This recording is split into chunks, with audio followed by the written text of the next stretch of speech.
Greetings, everybody, and welcome to another episode of Impact with Elle. I hope you're enjoying my material.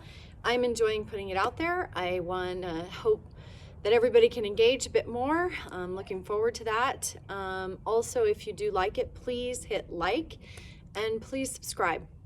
That said, I want to dive into something that's been on my mind for the past few days that I've noticed kind of a hysteria going around, and not quite sure what it was all about. So I actually dug into the facts and I wanted to put that out to you guys.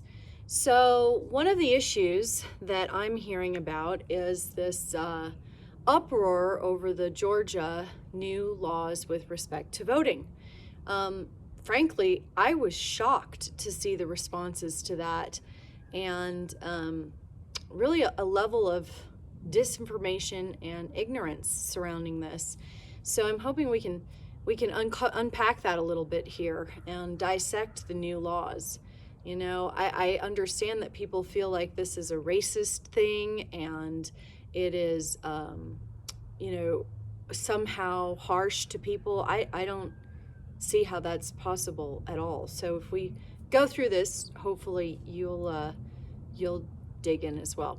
So first of all, the new laws, one of the first things is that they are shrinking the window for voters to request mail-in ballots. It used to be 6 months from election day. Now that's just under 3 months, or 78 days. I don't see how that's racist or harsh. The next one was that counties and the state can send mail ballot applications to voters who request them. It used to be that they sent it to every voter. Well, that's actually unusual. Most states don't do that. I've lived in several states, and I can personally attest that I've never received an absentee ballot unless I asked for it. Georgia also preserved the no excuse absentee voting, which means that it is not among the most restrictive states in terms of mail-in voting. In 2020, 4 states required a reason beyond the pandemic to vote by mail.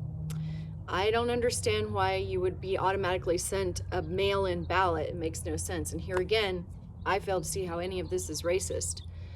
The next section is changes in voter ID requirements. So voters who cast mail-in ballots will have to provide one of several forms of identification. This provision, which replaced a signature match in the past, is probably the most controversial because critics are saying that it is disproportionately affecting Black voters.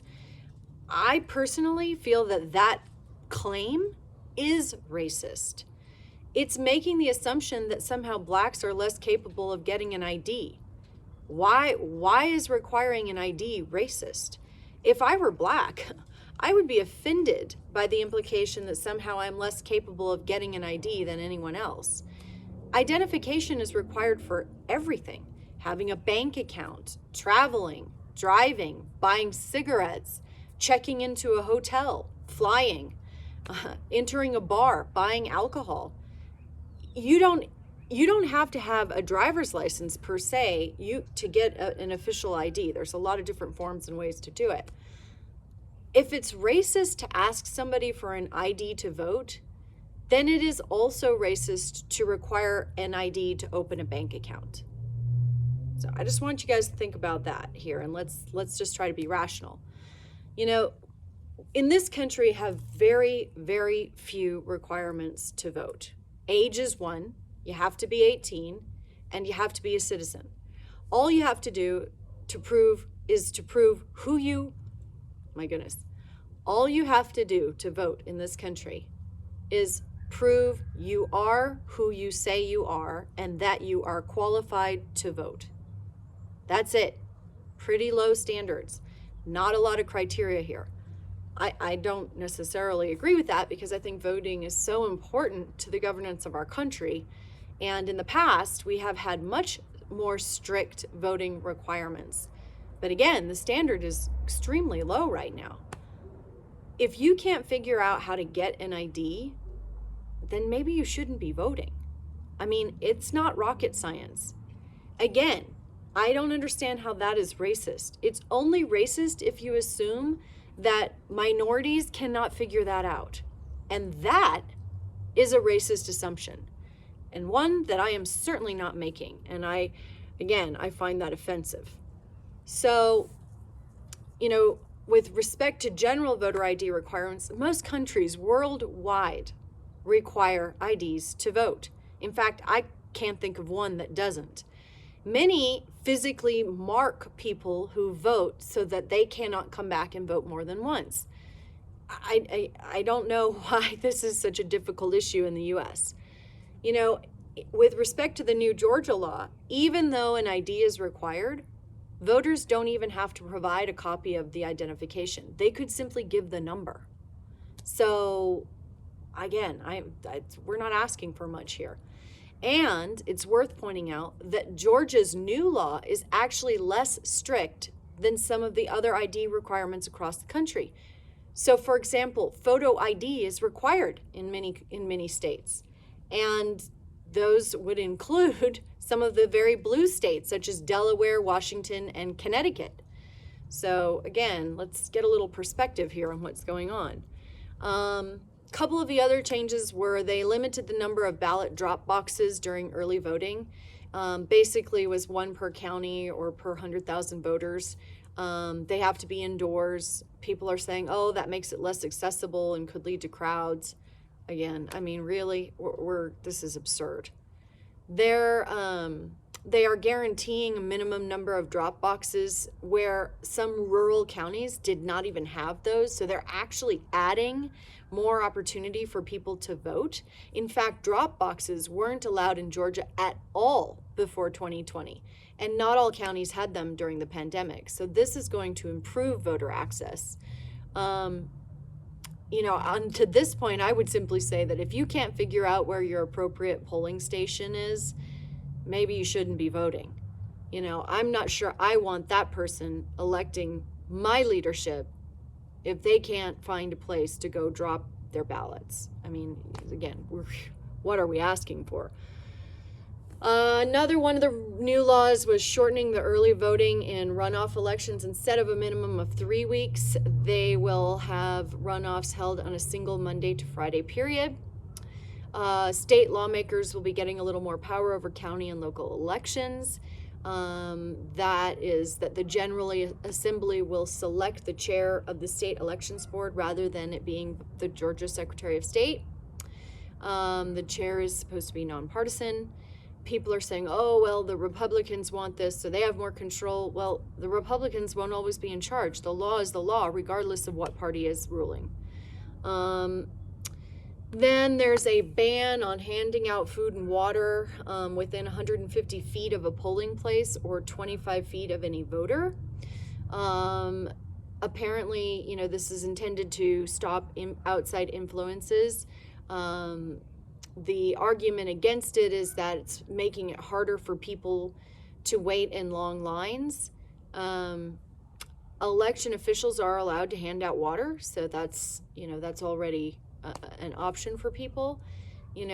Again, this isn't saying that food and water cannot be handed out. It's just giving a certain distance. It made me think about in less developed countries where there is a lot of voter fraud and corruption that takes place. A lot of these parties are handing out freebies, money, alcohol to people to vote a certain way. I would hate to see us in a much more developed and advanced economy starting to move in that direction.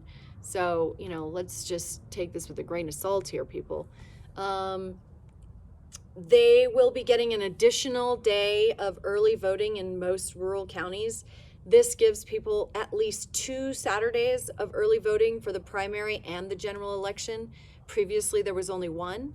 It allows counties to choose where those locations are and what their hours are. They have a window of 7 to 7 for 8 hours each day. So that's increasing voting opportunity.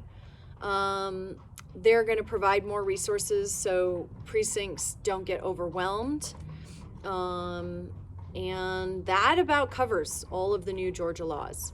So, again, there is just, I don't know, the only limitations for voting right now on what states can and cannot require based on the U.S. Constitution is you cannot limit a person's vote based on their race, their gender, and no poll tax is allowed, and anyone over 18 can participate.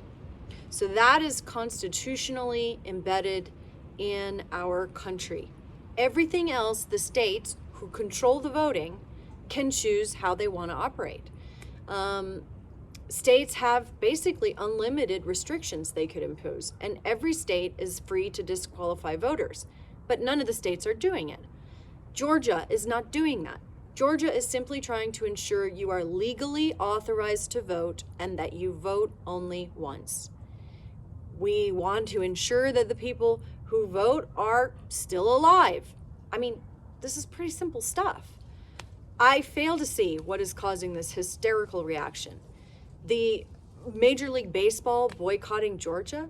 That's absurd. United Airlines virtue signaling by feigning outrage at Georgia for doing nothing that is not completely reasonable by wanting honest votes to be cast. This is a fair standard, it's not racist, and it's not even close to the strictest voting laws in the country. I say we boycott the boycotters. Shame on them.